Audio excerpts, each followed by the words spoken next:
안녕하십니까, 김한정TV입니다.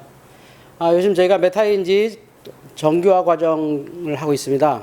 독서는 어떻게 하는지, 한글은 어떻게 배우는지, 그리고 수학은 어떻게 되는지까지에 대한 개략적인 말씀, 이것은 파고들면 끝이 없는 거죠. 계속해서 할 것입니다만, 개략적으로 메타인지 과정이 이해, 기억, 반복이 아니라 인출, 정교화, 반추인데, 특히 이 정교화에서는 독서나 한글은 이렇게 하고 수학은 이런 개념으로 정교화가 됩니다 라는 말씀을 지난주까지 드렸습니다. 오늘은 정교화에서 이 영어에 대한 구체적인 얘기합니다. 저희 TV에서 영어 강의도 물론 있습니다. 영어는 이런 것이다, 영어는 이렇게 공부한다, 영어는 이러이러하다는 이제 실질적인 강의도 들어가지만, 오늘은 메타인지 과정에서 영어가 어떤 역할을 하느냐, 이런 얘기입니다. 정교화인데 영어는 어떻게 하느냐라는 말씀드립니다. 이 화면 좀 봤으면 좋겠어요. 메타인지가 결여된 영어 공부의 모순. 늘 얘기하지만 이해, 기억, 반복이 메타인지가 결여된 겁니다. 근데 이 정교화 부분에 들어가서 영어를 얘기할 때 어떻게 보면 너무나도 당연한 건데 우리가 잘 짚고 넘어가지 못하는, 그러니까 영어 공부의 시작이 조금 순서가 뒤박죽된 것을 먼저 말씀드리려고 합니다. 이거죠. 죄송합니다. 메타인지가 결여된 영어는 뭐냐? 글부터 배우는 거죠. 우리나라 아이들이 영어를 배운다 그러면 뭘 배우나요? 자, 우리 아기든 너무 빠르죠. 우리나라에서 영어 교육이 6세 아기한테 가르치든 7세 아이한테 가르치든 8세 초등학교 1학년이든 3학년이든 5학년이든 6학년이든 영어를 처음 하는 아이들, 심지어 중학생이라도 영어를 처음 한다는 아이들, 또 얘는 영어를 너무 못해서 다시 가르쳐야겠어 라고 한다면 뭘 배우나요? 글을 배운다는 거죠. ABCD부터 배우죠. 너 읽을 줄 알아? 한번 소리내서 읽어봐. 이게 이제 메타인지가 없는 영어죠. 이 문제 때문에 아이들이 영어 공부를 굉장히 어려워하고, 이렇게 쉬운 영어가 우리나라에서는 어마어마한 사교육 시장이 형성될 정도로 심각한 문제가 있습니다. 이래요. 자, 우리말은 말부터 배우나요? 글부터 배우나요? 한국인, 모국인은 모국어를 배울 때 말부터 배우나요? 글부터 배우나요? 이거 물어볼 것도 없죠. 말부터 배우죠. 근데 우리는 영어를 글부터 배우잖아요. 말도 모르는데 글을 배운다. 물론 영어 4대 영역이 읽기, 말하기, 듣기, 쓰기. 정확히 구별이 돼요. 이 네 가지가 우리는 동시에 진행된다는 거죠. 이게 굉장히 위험한 교육입니다. 사실은 영어는 우리가 말하기가 먼저잖아요. 말을 할 줄 안 다음에 글을 쓰고 생각을 표현하는 거거든요. 읽을 줄 알고. 근데 말하기의 전제가 뭔가요? 바로 듣기입니다. 듣기. 듣기와 말하기가 먼저예요, 영어는. 듣기가 돼야 되죠. 우리가 영어가 어렵다는 얘기는 저는 영어 책을 잘 못 읽습니다, 외국인과 말을 못합니다, 여러 가지 표현하지만 근본적으로는요, 안 들립니다. 우리나라 발음체계와 영어의 발음체계, 심지어 영어를 쓰는 사람들의 발음하는 방법과 소리내는 방법이죠. 소리내는 방법과 이 우리나라 사람들이 소리내는 방법 자체가 틀려요. 그러니까 우리가 영어 알파벳은 A, B, C 이렇게 하지만 미국 사람들은 A, B, C 이렇게 발음하지 않죠. 우리는 A 그러지만 미국 사람들은 A 이러지도 않아요. 소리가 달라요. 그러니까 소리부터 다르니까 절대 들리지도 않죠. 그래서 이 듣기가 된 아이들이 이제 영어가 됩니다. 영어의 시작은 듣기인데, 자, 보세요. 영어의 노출이 최소화됐잖아요, 우리 아이들이. 유치원 때부터 영어 다니는 아이들도 있고, 대학교까지 매일 영어학원을 다니는 사람도 있어도 왜 안 되나요? 언어는 노출 시간이 충분히 많아야 합니다. 최소한의 노출 시간이 어마어마하게 길어야 돼요. 우리가 우리말을, 모국어를 배울 때는요, 태어나서 한 3돌까지요, 24시간 노출됩니다. 자고 있어도 엄마가 귀에다 대고 떠들어요. 재울 때도 귀에다 대고 떠들고. 그렇게 많이 모국어에 노출될 때 아이들이 자연스럽게 모국어에 습득이 되고, 그걸 나중에 글로 배우고 책을 읽고 글을 쓰고 또 연설하고 이런 거예요. 그러니까 먼저 귀죠, 귀. 근데 우리나라 아이들은 이게 최소화되어 있잖아요, 환경이. 우리는 영어 환경이 아니잖아요. 우리나라, 일본은 정말 영어에 잘 노출되지 않거든요. 일부러 학원 가기 전에는, 특별히 자기가 애를 쓰기 전에 영어를 들어볼 일이 거의 없어요. 그런 아이들이 영어를 말로는 초등학생부터 대학생까지 영어를 배웠는데 영어만을 못한다? 당연한 거예요. 그 아이들이 머리가 나쁘거나 게을렀거나 그런 게 아니라 영어에 노출된 적이 별로 없어요. 그러니 영어를 들을 수도 없고 말할 수도 없어요. 오히려 우리나라 애들 영어 읽기는 굉장히 잘하죠. 뭐 수능 영어 같은 경우 뭐 네이티브 쓰는 영국인이나 미국인들도 풀어보라면 못 풀어요. 그 정도로 어렵습니다. 근데 우리나라 애들은 영어 뭐 90점은 기본이지 하면서 그냥 수능 영어 막 풀거든요. 그러니까 읽기는 어느 정도 돼요. 근데 영어를 할 줄을 모르죠. 영어 한다는 거의 시작은 듣기고, 듣기에서 말하기, 그리고 읽기, 쓰기까지 가는 거죠. 제가 이 얘기 드려볼 거예요. 대한민국에서 자기의 생각을 제대로 쓸 줄 아는 사람이 몇 %일까요? 대한민국 사람들은 어쨌든지 간에 방언을 쓰시든 조금 문법이 틀린 말을 하든 의사소통은 다 잘하시잖아요. 그런데 당신의 생각을 한번 글로 표현해 보세요. 거의 없어요. 그렇죠? 우리 모국어인 한글도 내 생각을 표현할 정도면 그들을 전문가라고 말해요. 작가라 그래요. 작가. 그렇게 자기 생각을 글로 표현할 줄 아는 사람을 전문 작가라고 한단 말이죠. 자, 이렇게 따지면 우리나라 모든 애들을 영어 전문 작가 만들려고 그래요. 미국에도 몇 명 없는 그 작가들을 우리 한국 교육에서 하고 있는 거예요. 전 이건 참 불합리하다고 생각해요. 그래서 아이들이 어쨌든 영어를 알아야 영어 읽기도 되고 영어 듣기도 돼요. 그러니까 영어를 먼저 알아야 돼요. 그러니까 들려야 되고 조금씩 말이 입에서 나오면서 영어가 급속도로 발전되거든요. 그런데 이렇게 노출이 안 되는 우리 아이들에게 어떻게 하면 이 듣기 훈련에 가까이 갈 수 있느냐는 건 딱 하나밖에 없어요. 메타인지 영어 습득 훈련 통문장이에요. 통문장을 암송시키는 거예요. 통문장을 많이 암송시킴으로 영어에 익숙해지는 것이죠. 그래서 오늘은 이 통문장 암송에서 아주 중요한 얘기를 하려고 이 방송을 켰다고 생각합니다.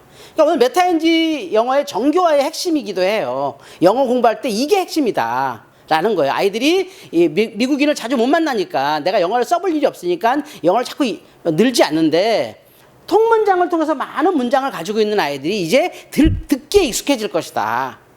듣기에 익숙해지는 아이들이 조금씩 영어를 알아가고, 오늘 첫 번째 주제이기도 합니다만 영어의 어순을 슬슬 느끼죠. 흔히 대학교까지 영어 배우면서 영어로 말해보세요 하면 다 콩글리시를 말하시잖아요. 막 주어 생각하고 막 동사 막 갖다 붙이고 막 이렇게 하면서 하는 걸 콩글리시라 그래요. 미국 사람들은 그런 말 못 알아들어요. 우리 생각에는 단어도 다 맞고 문법적으로 다 완벽한 글인데 써서 보여주면 무슨 말을 하려고 하나 이렇게 몰라요. 그걸 콩글리시라 그래요. 그러니까 영어하고 우리하고는 근본적으로 달라서 그래요. 그래서 이 통문장 암송을 통해서 어순을 느끼면서 영어 공부를 하는 것이 메타인지어로 가능하기 때문에 메타인지 잉글리시에서는 통문장 암송이 굉장히 중요해요. 그래서 오늘 이 통문장 암송에 대한 이야기 이제 시작해 봅니다. 자, 이걸 암송, 레지스테이션이라고 하고요. 메모리, 암기죠. 요 두 개가 영어 메타인지와 영어 메타인지 아닌 것의 차이입니다. 언어는 기억에서 시작하는 건 맞아요. 그런데 이게 암송이냐 암기냐의 차이를 우리가 구별할 수 있어야 돼요. 그러니까 그냥 암기는 잊어버릴 겁니다. 그렇죠? 우리가 이해, 기억, 반복. 그거는 메타인지가 없어서 시간 지나면 잊어버려요. 그러니까 많은 아이들이 단어 막 외우고 문장 외우고 뭐 문법 외우고 잊어버리면서 쓸 수가 없죠. 써먹을 수가 없어요. 메타인지에서 말하는 영어는 암송, 레지스테이션이에요. 이 암송과 암기의 차이를 아시고 아이들을 지도해 주셔야 돼요. 그러니까 암기시키는 게 아니라 암송을 시키셔야 돼요. 그래서 암기는 뭔지 암송이 뭔지 이 화면에서 이제 보여드릴 거예요. 먼저 암기가 떴네요. 암기. 간단해. 이건 단기 기억이에요. 이거 뭐 외우고 또 잊어버릴 거예요. 많은 아이들이 학원에서 하는 게 바로 이거잖아요. 단어 암기, 수거 암기, 문법 암기, 문장 암기, 예화 암기, 예문 암기. 잊어버릴 거잖아요. 써볼 일도 없는 아이들이 써봐도 잊어버릴 판에 이 암기한다는 건 상당히 위험해요. 그래서 메타인지로 이 아이가 암송을 하는 건지 암기하는 것인지를 구별해 주는 것이 4.14 생활관 코치들의 가장 중요한 역할이에요. 또 특히 뭐 홈스쿨링이나 영어 선생님들이 아이들에게 영어를 외워 이럴 때 얘가 암기를 하는지 암송하는지를 봐주셔야 돼요. 자, 이 암기가 뭔지부터 볼게요. 이거는 잊어버릴 거지만 이렇게 써 있어요. 단기 기억이고요. 암기 시간이 일단 짧고 빨라요. 왜냐면 이걸 벼락치기 단기 암기이기 때문에 빨리 하려고 그래요. 그건 싹 사라지죠. 공부는 이게 절대 안 됩니다. 그리고요, 암기하는 영어 문장 암기하는 아이들의 공통적 특징이요, 끊어읽기가 되지 않아요. 영어 어순의 핵심이 끊어읽기거든요. 물론 뭐 말을 탁탁탁 끊진 않지만 이걸 뭐라고 말할까요? 뭐 휴지 영어로 퓨즈라고 하는데요. 하여튼 뭐 어느 순간 약간의 그 시간이 들어가는 그거를 이제 느껴야 돼요. 그러니까 이게 말이 되게 끊어져야 돼, 영어가. 우리말로 하면 그렇게 표현할 수 있겠어요? 말이 되게 끊어지는가, 얘가 암송할 때. 아니면 막 단어 나열처럼 막 once upon a time there lived a farmer with his wife 막 이렇게 단어 나열처럼 막 이렇게 외우느냐, 아니면 once upon a time there lived a farmer with his wife 이렇게 끊어읽기가 되느냐가 암기와 암송의 차이죠. I studied English at school today. 이건 암기겠죠. 뭐 단어 나열한 거 같잖아요. I studied English at school today. 이게 암송의 좀 차이예요. 뭐 예를 들어서요. 그래서 그럼 암송은 뭐냐? 저쪽 편에 표현해놨어요. 암기가 단기 기억이라면 저희는 암송을 메타인지라고 설명해요. 왜 암송이 메타인지냐? 암기와 달리 이것도 이제 암기의 한 부분이죠. 암기 시간이 길어요. 왜냐면 이 공부하는 아이들이요, 진짜 공부하는 아이들은 오래 하죠. 메타인지를 공부하는 애들 굉장히 오래 합니다. 이거를 거꾸로 이해하세요. 아유, 쟤네들은 공부를 오래 하니까 공부 잘하는구나. 아니에요. 메타인지가 되니까 오래 하는 거예요. 왜 메타인지가 되는 애들은 오래 할까요? 자기가 모르는 걸 아니까. 자기가 공부할 게 나오니까. 공부할 게 나오니까 오래 해요. 근데 메타인지를 공부 안 하는 아이들은 빨리 끝내죠. 됐어. 진도에 나갔어. 오늘 할 거 다 했어. 끝. 이게 메타인지가 안 되는 거죠. 그래서 오래 하기 때문에 공부 잘하는 것도 맞지만 사실은 메타인지가 되는 아이들이 공부를 오래 하죠. 영어 암송도 마찬가지예요. 암기 시간이 상당히 길고요. 생각하듯이 천천히 암송합니다. 들어보면 알아요. 이게 단어를 막 나열하고 그냥 검사 맡으려고 빨리 외우고 그냥 해치우는 건지, 얘가 영어를 이렇게 생각하면서 하는지. 제가 그 독서 책 읽기에서 이 말씀 드렸을 거예요.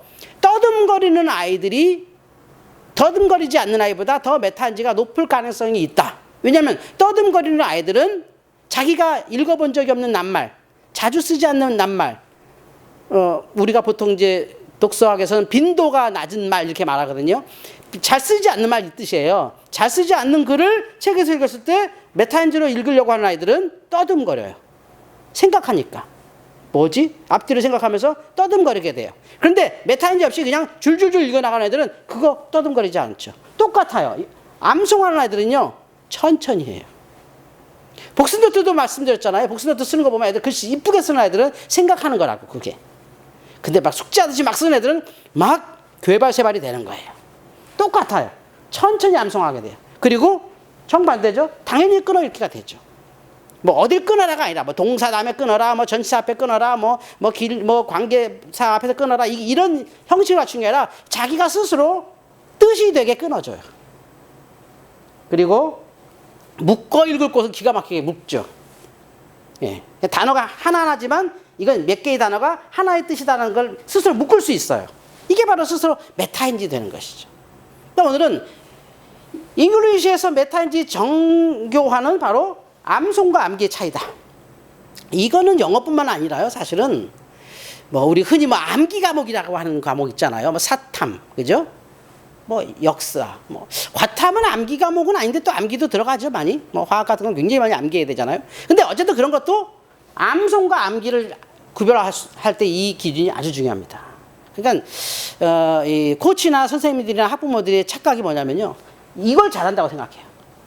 막 잘 빨리 하는 애들 잘한다고 생각해요. 잃어버릴 거예요. 금방 잊어버릴 거예요. 사실은 이런 아이들이 훨씬 잘하는 거예요. 왜 메타인지 하는 애들은 이렇게 오래 공부하느냐? 간단해요. 자기가 모르겠으니까. 근데 메타인지를 공부 안 하는 애들은 알 것 같으니까 금방 끝내버리죠. 아니, 다 외웠어. 확인해보고 맞았어. 그럼 안다고 생각하는 거죠. 내가 외운 걸 확인해보고 맞았어. 근데 그걸 잃어버릴 건 생각도 못하고, 나 지금 외웠으니까 안 잊어버릴 거야. 착각하는 거죠. 그게 메타인지가 없는 겁니다. 자, 암송과 암기, 이게 전체 영어 통문장 암송의 핵심 키워드입니다. 요것만 코치분들이 꼭 매일매일 짧게 체크해 주셔야 됩니다. 결론 말씀드리겠습니다. 자, 영어는 듣기가 영어 메타인지의 전부라니까요. 들어야 돼요. 그래서 사실은 들을 수 있는 환경이 굉장히 중요합니다. 근데 이 듣기라는 게 참 설명할 게 많은데, 막 인터넷 틀어놓고 뭐 유튜브 틀어놓고 뭐 CD 틀어놓고 막 그게 듣는 건 사실 아닙니다. 그건 백색 소음이에요. 백색 소음. 그건 듣기가 아니에요. 그거는. 이게 뭐냐면 소통하면서 듣기거든요. 그 사람이 이런 거죠. 내가 막 뭐가 막 너무 재밌어서 어떤 막 만화 영화가 재밌어서 또 뭐 마블 뭐 드라마가 재밌어서 막 이렇게 보는 건 듣기가 돼요. 근데 엄마가 그래 영어는 듣기가 중요하니까 너 들어가면서 그냥 유튜브 딱 틀고 오늘 영어 뭐 테드 같은 거 유튜브 딱 틀고 들어한다고 이게 귀에 들어오지 않죠. 그건 백색 소음으로 그냥 들리지도 않는 거예요. 그러니까 듣기가 전부이기 때문에 그런 제가 메타인지적 듣기가 전부이기 때문에 암송의 목적은 영어 어순을 익혀서 메타인지를 공부하는 것이다. 암송을 해놔야 들을 수 있는 시간을 줄여주고 암송을 해놔야 메타인지 암송입니다. 암기가 아니라 암송을 해놓은 문장을 많이 갖고 있는 아이는 듣기에 들어갈 때 상당히 쉽게 들어가고 그러면서 암송하는 것과 연결해서 아 영어의 어순이 이런 거네 하면서 몸으로 체득하게 되죠. 이걸 글로 배우고 이걸 책으로 배우고 이러니 아이들이 수학보다 어렵게 영어를 생각하는 거예요.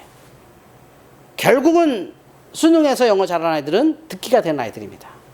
평상시 영어 잘한다는 아이들 다요. 영어 듣기를 아주 잘하는 아이들입니다. 그리고 영어 말하기까지도 어느 능통한 아이들이 나중에 영어 실력이 확 늘어납니다.